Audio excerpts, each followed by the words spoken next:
Bonjour à tous et à toutes.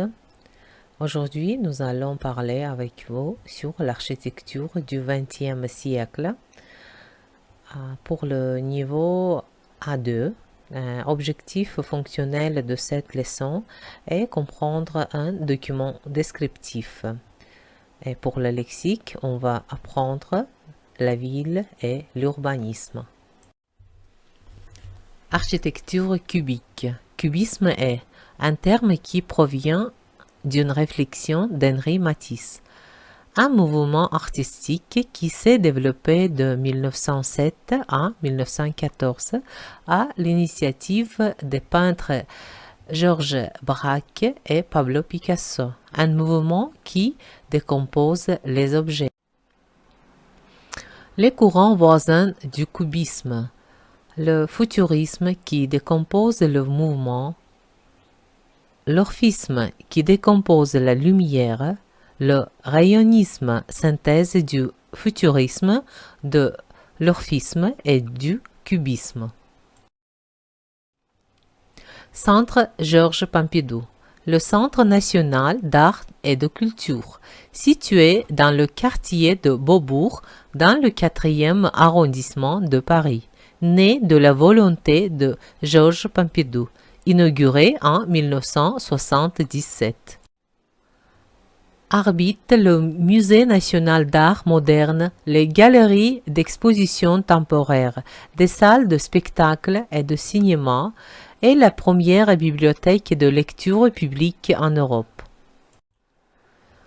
Les Halles Beaubourg, situées dans le 1er arrondissement de Paris, à partir des années 1970. Ventre de Paris, évoqué par Zola, devenu cœur. La plus grande gare de la ville. Châtelet, les Halles.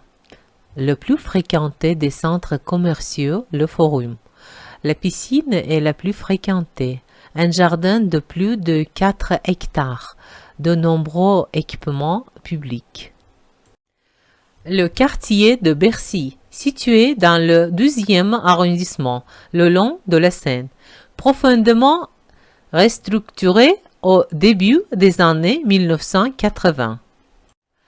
Arbitre essentiellement des constructions modernes, le ministère de l'économie, des finances et de l'industrie, le palais omnisport de Paris-Bercy, le parc de Bercy, la gare Autotrain de Bercy. L'Institut du monde arabe, situé dans le 5e arrondissement, inauguré le 30 novembre 1987 par le président Mitterrand. But: améliorer les relations diplomatiques entre la France et les pays arabes. L'Opéra de la Bastille, une salle d'opéra située sur la place de la Bastille, inaugurée le 13 juillet 1989 pour le 200e anniversaire de la prise de la Bastille, une des salles affectées à Paris.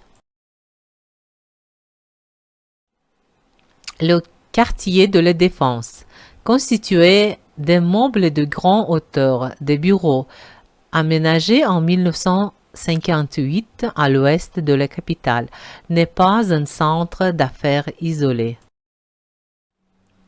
La pyramide du Louvre, une pyramide de verre et de métal située au milieu de la cour Napoléon du musée du Louvre, commandée par François Mitterrand et ouverte au public le 1er avril 1989.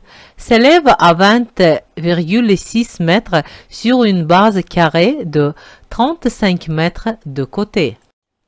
666 vitres, un mythe urbain. Officiellement se compose de 603 losanges et 70 triangles en verre. Da Vinci Code de Dan Brown. Pyramide est un emblème maçonnique.